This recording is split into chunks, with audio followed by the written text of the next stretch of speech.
जय हिंद फ्रेंड्स, आप सभी का जो है स्वागत है आपके YouTube channel education with Pankaj पे। मैं आपका दोस्त पंकज।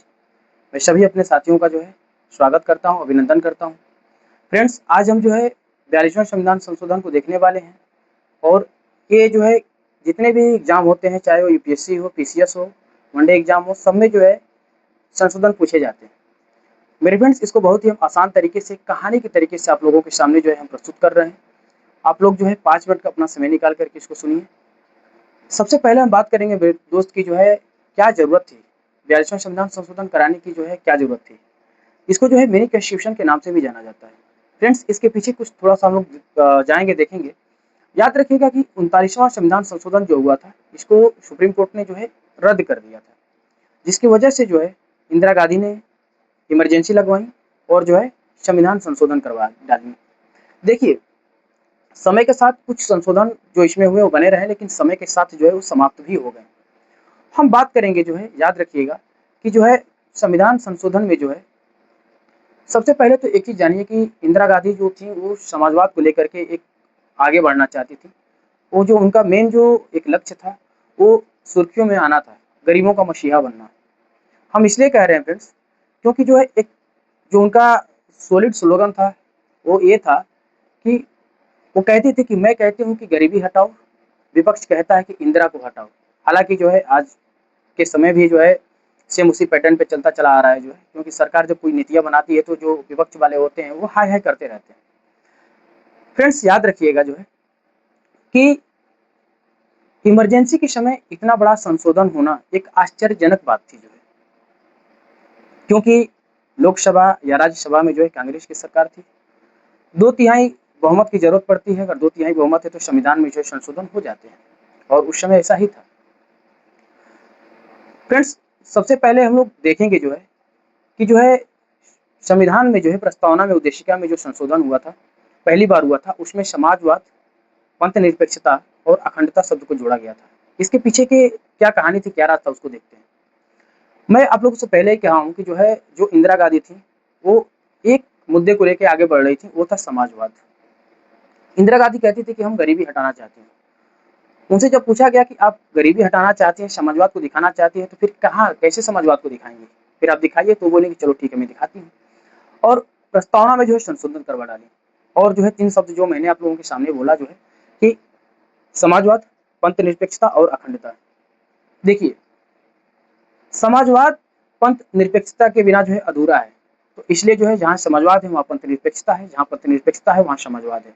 आप लोग देखे होंगे फ्रेंड्स कि जितने भी बड़े जो राजनेता हैं वो हमेशा जो है राष्ट्र की एकता और अखंडता की बात करते हैं। तो यहीं से जो है अखंडता शब्द भी आ गया। तो एक कहानी तरीके से अगर आप लोग इसको याद करते हैं तो कभी नहीं भूलेगा, और इसलिए याद रखिएगा कि समाजवाद, पंथ निरपेक्षता और अखंडता शब्द को जो है जोड़ा गया। अब देखिए, एक और भी फैक्ट इसमें मैं आप लोगों को बता दूं कि उस समय 1976 के समय जो है समाजवाद एक तरीके से बड़ा जो है गौरवशाली बोलबाल था, जिसका मतलब एक तरीके से कह सकते हैं कि जो है बड़ी इसकी जो है बोलबाला थी, है ना। सोवियत संघ था। और जो भी, याद रखिएगा कि जितने भी जो है विकसित देश थे, विकासशील देश थे, विकसित नहीं विकासशील देश थे, उनका जो है समाजवाद को लेकर के चलते थे, और उनका समाजवाद लेकर चलने में ये था कि जो है अपने आप को बड़ा जो है गौरवशाली महसूस करते थे। और पूंजीवाद का जो है विरोध था। अच्छा, पूंजीवाद का विरोध क्यों था? क्योंकि अगर गरीबों के साथ आपको रहना है ना, बहुदल को करना है, तो फिर जो है आपको पूंजीवाद को क्या करना पड़ेगा, विरोध करना पड़ेगा, तभी तो गरीब आपके साथ साथ देंगे जो है। अब देखिए, इंदिरा गांधी जब समाजवाद को लेकर चल रही थी तो उस समय एक बहुत बड़ा एक सामने जो है समस्या भी खड़ी हुई, क्योंकि वो जो है जितने मौलिक अधिकार हैं उन पे भी वो क्या की, प्रतिबंध लगाई। प्रतिबंध लगाने का मतलब ये है कि वो बोली कि अगर समाजवाद को लेकर के चलना है तो मौलिक अधिकार को क्या करना पड़ेगा, कम करना पड़ेगा, है ना। मौलिक अधिकार में बोल रहा हूँ, सॉरी, मूल अधिकार, ठीक है ना। मैं फिर से रिपीट कर रहा हूँ मेरे फ्रेंड्स, मौलिक अधिकार नहीं, मूल अधिकार की मैं बात कर रहा हूँ कि मूल अधिकारों को क्या करना पड़ेगा, कम करना पड़ेगा। और आप लोग देखेंगे भी कि मूल अधिकार को जो है क्या कर दिया गया, घटा दिया गया, और नीति निषेधक तत्व को जो है प्रभावशाली बना दिया गया। वही इसमें और भी हम चीजों को देखेंगे फ्रेंड्स कि जो है संसद को किस तरीके से जो है एक शक्ति प्रदान ज्यादा कर दी गई। संसद जो है एक बहुत ज़्यादा शक्ति के रूप में उभर गया और न्यायालय की शक्तियाँ वहाँ पे जो है कम कर दी गई। वहीं साथ-साथ हम लोग देखेंगे जो है कि राष्ट्रपति की शक्तियों को भी जो है क्या किया गया है, घटाया गया है। और एक सबसे प्यारी बात, सरकार की नज़र पर्यावरण पे भी गई। 48 अनुच्छेद 48 ए में जो है पर्यावरण की बात की गई है और सबसे पहले याद रखिएगा कि पर्यावरण शब्द को जब जोड़ा गया, लाया गया, वो 42वें संविधान संशोधन 1976 के माध्यम से ही इसको लाया गया था। चलिए, समय ज़्यादा बर्बाद ना हो, इसलिए जो है कुछ इसमें इम्पोर्टेंट फैक्ट्स को हम लिख करके रखे हुए हैं, उसको हम लोग एक बार देख लेते हैं। मेरे फ्रेंड्स याद रखिएगा, 2 इसमें सबसे बड़ी जो है समिति भी रखी गई, कमेटी भी रखी गई। उसमें एक था सरदार सरोवर सिंह कमेटी और दूसरा जो था वो याद रखिएगा कि वो था बेंटन-चलिया कमीशन। ये 2 इम्पोर्टेंट जो है कमेटी जो है थी। और फ्रेंड्स याद रखिएगा यहीं पे जो है कि सरदार सरोवर सिंह कमेटी से जो है प्रश्न पूछा गया कि क्या संसदीय प्रणाली को अध्यक्षीय प्रणाली में बदला जा सकता है? तो कमीशन जो सरदार सरोवर सिंह कमेटी थी वो बोली कि नहीं, ऐसा करना उचित नहीं होगा। और याद रखिएगा सबसे इम्पोर्टेंट बात अगर करें तो याद रखिएगा कि सरदार सरोवर सिंह समिति के सिफारिश को लागू करने के लिए ही ये जो है 42वां संविधान संशोधन 1976 किया गया था। देखिए, उस समय जो है कहा जाता है कि लोकतंत्र का राज तो था ही नहीं। मैं ऐसा क्यों कह रहा हूँ? क्योंकि मेरे फ्रेंड्स जितने भी विपक्षी थे उनको सबको जो है इंदिरा जी ने थाने में पहुंचवा दिया था, ठीक है? क्योंकि वो बाहर रहेंगे तो हाय-हाय करेंगे, रोड शो करेंगे, इसलिए जो है वो क्या की थी, उनको सबको जो है थाने में रखवा दी थी, है ना? जेल में बंद करवा दी थी। तो उस समय कोई जो है हाय-हुई करने वाला बचा नहीं था, ठीक है? उसके बाद से जो है देखिए, मैं एक चीज़ और भी यहाँ पे कहूँगा कि जो है इसमें एक तरीके से जो है तानाशाह रूप में भी जो है आप लोग देखेंगे। मैं इसलिए भी कह रहा हूँ क्योंकि आप लोग खुद ही देखेंगे कि जो है इंदिरा जी ने जो है कुछ तानाशाही के बदौलत भी जो है संशोधन कराई थी, जो समय के साथ जो है अब क्या हो गया, समाप्त कर दिया गया जो है। चलिए कुछ हम बात कर लेते हैं क्या-क्या था। सबसे पहले अगर बात करें फ्रेंड्स तो याद रखिएगा कि संविधान की उद्देशिका में 3 शब्दों को जोड़ा गया था और ऑलरेडी हम आप लोगों को बता दिए हैं कि वो जो है समाजवादी, पंथनिरपेक्षता और अखंडता शब्द था। और मेरे फ्रेंड्स याद रखिएगा कि संविधान के भाग 4 का 5 का में मूल कर्तव्यों को जोड़ा गया है ना? क्या किया गया? मूल कर्तव्यों को भी जो है जोड़ा गया था।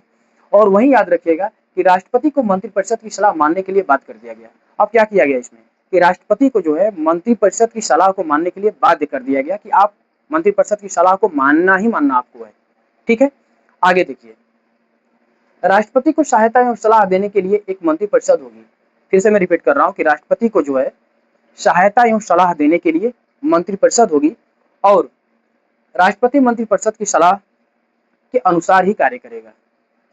जो भी मंत्रिपरिषद सलाह देंगे उसी के अनुरूप जो है, यानी कि उसी के रूप में जो है राष्ट्रपति क्या करेंगे, कार्य करेंगे। और देखिए, अनुच्छेद 14 क में जो है, अनुच्छेद 14 क में एक नया शब्द जोड़ा गया, ट्रिब्यूनल, जिसको प्राधिकरण बोला जाता है। इसके तहत जो है अधिकरण जो है CAT और याद रखिएगा राज्य प्रशासनिक अधिकरण जो है SAT को लाया गया। क्या था उसको मैं बता रहा हूँ। और अन्य मामलों के लिए जो है प्राधिकरण की व्यवस्था की गई। इसमें यह था मेरे फ्रेंड्स कि जो है जैसे मान लीजिए कि जो भी सरकारी नौकरी करने वाले कर्मचारी हैं, अगर सीनियर के द्वारा उन पे जो है दबाव बनाया जा रहा है या कुछ भी ऐसे मामले हैं जो सीनियर उनको परेशान कर रहे हैं या जो है वो कुछ कंप्लेन करना चाहते हैं तो वो कोर्ट में कर सकते हैं, ठीक है? याद रखिएगा कि संसद द्वारा किए जाने वाले संविधान संशोधन को न्यायिक समीक्षा के दायरे से बाहर कर दिया गया। ये देखिए क्या किया गया कि संसद द्वारा किए जाने वाले संविधान संशोधन को न्यायिक समीक्षा के दायरे से बाहर कर दिया गया। देखिए, मैं कुछ इस पे जो है थोड़ा पीछे जाना चाहूंगा। गोलकनाथ बनाम केस जब आया था तो उसमें ये था कि जो है प्रश्न था कि क्या मूल अधिकारों को भी जो है संसद समाप्त कर सकती है? तो सीधे न्यायालय का फैसला था कि नहीं, ऐसा जो है नहीं कर सकती है। लेकिन वहीं जब केशवानंद भारती बनाम केस आया तो इसमें न्यायालय के द्वारा ये कहा गया कि संसद संविधान में संशोधन तो कर सकती है। फिर से मैं रिपीट कर रहा हूँ, याद रखिएगा कि संसद संविधान में संशोधन तो कर सकती है, लेकिन मूल ढांचे में अगर नुकसान पहुंच रहा है, आधारभूत मूल ढांचा जो है उसमें संशोधन नहीं कर सकती है। अगर संसद के द्वारा कुछ भी ऐसा संशोधन किया जा रहा है जो संविधान के मूल ढांचे को आघात पहुंचाता है तो न्यायालय इसको क्या कर सकती है, रद्द कर देगी। मैं थोड़ा और भी आप लोगों को बता दूं, हालांकि जो है अनुसूचियों पे मैं वीडियो बना के डाला हूं, आप लोग जा करके उसको देख सकते हैं। 9वीं अनुसूची में जो है भूमि सुधार को रखा गया है और संसद के पास एक शक्ति है कि जो है वो भूमि से रिलेटेड जो है क्या करेगी, कानून को बनाएगी। लेकिन यही 24 अप्रैल 1973 को जब केशवानंद भारती बनाम जो है केस जो आया, तो उसमें ये सीधे कह दिया गया था कि संसद कानून तो बनाएगी, है ना, संसद कानून बना सकती है, संसद संशोधन कर सकती है, लेकिन ऐसा संशोधन, ऐसा कानून जो संविधान के मूल ढांचे पे आघात पहुंचाता है, तो उसको न्यायालय उसका जो है न्यायिक पुनर्विलोकन कर सकती है, समीक्षा कर सकती है। देखिए 24 अप्रैल 1973 को जो है क्रिकेट के भगवान कहे जाने वाले सचिन तेंदुलकर का जन्म हुआ था और उसी दिन जो है केशवानंद भारती केस भी आई थी जो है। चलिए आगे हम बढ़ते हैं जो है। और हाँ, यही बात मैंने फिर से आपको मैं बता भी दूं कि संसद द्वारा किए जाने वाले संविधान संशोधन को न्यायिक समीक्षा के दायरे से बाहर किया गया है ना। अब देखिए, अब यहाँ पे न्यायालय की शक्ति को घटा दिया गया ना, क्योंकि अगर संसद कोई भी नियम बना रही है, कोई भी संशोधन कर रही है, तो न्यायालय उसका न्यायिक पुनर्विलोकन कर ही नहीं पाएगा, न्यायालय उसका जो है न्यायिक निरीक्षण कर ही नहीं पाएगा। तो अब संसद यहाँ पे क्या, न्यायालय जो है, न्यायालय की जो है शक्तियों को जो है घटा दिया गया और संसद की शक्तियों को क्या किया गया, बढ़ा दिया गया। लेकिन याद रखिएगा वहीं लोकसभा एवं विधानसभा के सदस्यों के कार्यकाल को 6 वर्ष कर दिया गया। हालांकि अब नहीं है, इसको 44वें संविधान संशोधन 1978 के माध्यम से घटा दिया गया, 5 वर्ष ही किया गया। लोकसभा और राज्यसभा, है ना, लोकसभा एवं विधानसभा के सदस्यों के कार्यकाल को जो है 6 वर्ष कर दिया गया था। 42वां संविधान संशोधन 1976 के माध्यम से लोकसभा और विधानसभा के सदस्यों के कार्यकाल को जो है 6 वर्ष कर दिया गया था। लेकिन 44वें संविधान संशोधन 1978 के माध्यम से जो इसको घटा करके 5 वर्ष कर दिया गया। मेरे फ्रेंड्स, राज्य के नीति निषेधक तत्वों को मूल अधिकार पर वरीयता दे दी गई। ये मैं पहले ही बता दिया हूँ कि जो राज्य के नीति निषेधक तत्व थे उनको जो है ज्यादा वरीयता दिया गया और मूल अधिकारों को जो है क्या कर दिया गया, दबा दिया गया। यानी कहने का मतलब है कि DPSP is greater than FR. DPSP क्या था, बड़ा था एफआर से, ठीक है ना। सुप्रीम कोर्ट ने इसे स्वीकार नहीं किया और याद रखिएगा कि सुप्रीम कोर्ट ने इसे क्या कर दिया, स्वीकार नहीं किया।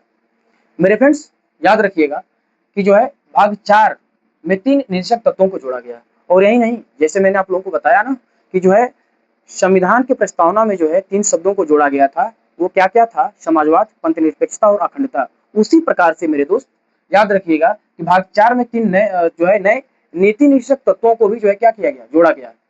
क्या था कि सभी के लिए समान न्याय और निःशुल्क कानूनी सहायता, अनुच्छेद 39A में इसको रखा गया है। अब देखिए कि क्यों ऐसा किया गया, क्योंकि जो है विधि के समक्ष सबकी जो है क्या है, समान देखा जाएगा, किसी के साथ भेदभाव नहीं किया जाएगा। तो वहीं जो ऐसे जो गरीब कम्युनिटी के थे वो बोले कि जो है हम कैसे जो है वकील को हायर करेंगे, क्योंकि वकील तो भाई पैसे लेते हैं, अब हम लोग के पास इतने पैसे तो नहीं है कि हम पैसे देकर के हायर कर पाएंगे। तो वहीं सरकार ने कहा कि चलो ठीक है, हम सरकारी वकील जो है क्या करेंगे, प्रोवाइड कराएंगे। और वही 39A के तहत जो है याद रखिएगा कि सभी के लिए समान न्याय और निःशुल्क जो है कानूनी सहायता प्रदान किया गया। दूसरा क्या था, उद्योगों में प्रबंध में कर्मचारियों और श्रमिकों की भागीदारी। मैं फिर से रिपीट कर रहा हूं और इसे जो है 43A में रखा गया है कि उद्योगों में प्रबंध में कर्मचारियों व श्रमिकों की भागीदारी, क्योंकि श्रमिकों के लिए जो है ऐसा जो है कि उन्हें समस्याएं न आए, है ना, श्रमिकों पे जो है क्या हो, इसलिए ऐसा किया गया कि उन पे जो है कोई समस्याएं न आए। और याद रखिएगा वहीं पर्यावरण तथा अन्य जीवों संरक्षण की भी बात की गई और पर्यावरण की बात जो है की गई 48 है। और मैं स्टार्टिंग में ही आप लोगों को बताया हूँ कि 1976 में सबसे पहली बार सरकार की नजर पर्यावरण पे भी जाती है और पर्यावरण शब्द पहली बार लाया गया और जोड़ा गया 1976 में जो है 42वां संविधान संशोधन 1976 के माध्यम से जो है पर्यावरण को भी जोड़ा गया। और क्या कहा गया कि जो है पर्यावरण तथा अन्य जीवों का संरक्षण। मेरे फ्रेंड्स याद रखिएगा आर्टिकल 352 के तहत संपूर्ण भारत के बजाय भारत में किसी एक भाग में भी राष्ट्रीय आपात लागू किया जा सकेगा। और याद रखिएगा कि आर्टिकल 352 में क्या कहा गया कि जो है उसके तहत कहा गया कि जो है संपूर्ण भारत के बजाय, है ना, पूरे इंटायरली की बात, इंटायर के बजाय भारत के किसी एक भाग में, मान लीजिए कि भारत के किसी एक भाग में अगर जो इमरजेंसी लगानी है तो क्या होगा, किसी एक भाग में भी राष्ट्रपति आपात लागू किया जा सकेगा। अब देखिए राज्य सूची के 5 विषयों को जो है निकालकर समवर्ती में डाल दिया गया है और ये सबसे इंपॉर्टेंट चीज है कि राज्य सूची के जो 5 विषय थे उनको निकाल करके समवर्ती सूची में डाल दिया गया, ठीक है। और क्या क्या थे इसको देख लीजिए। सबसे पहले एक चीज मैं आपको बताना चाहूंगा कि जो है शिक्षा, वन, वन्य जीव एवं पक्षियों का संरक्षण, नापतोल हो गया, न्याय प्रशासन हो गया, अधीनस्थ न्यायालयों का गठन हो गया, ये सब पहले राज्य सूची में थे। लेकिन 42वें संविधान संशोधन 1976 के माध्यम से इसको समवर्ती सूची में डाल दिया गया, यानी कि राज्य सूची को घटा दिया गया, समवर्ती सूची को बढ़ा दिया गया। ठीक है। और एक चीज और यही मैं बता दूं आप लोगों को कि केंद्र सरकार, मान लीजिए कि किसी भी राज्य में अगर दंगा हो रहा है, दंगा प्रसाद हो रहा है, तो वहां पे जो है केंद्र सरकार क्या करेगी, सैन्य शक्ति यानी कि सैन्य जो जो सिपाही हैं उनको जो है क्या करेगी, भेजने का काम करेगी। और कुछ चीजें मैं आप लोगों को और बता दूं जो है, तो यहाँ पे कि राज्य सूची के 5 विषय को निकाल करके मैं बताया हूँ कि उसको जो है समवर्ती सूची में जो है डाल दिया गया था।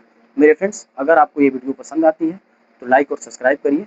फिर मिलते हैं जो है नेक्स्ट वीडियो में, तो इसका पार्ट 2 भी हम लेकर के आएंगे। तब तक के लिए जय हिंद।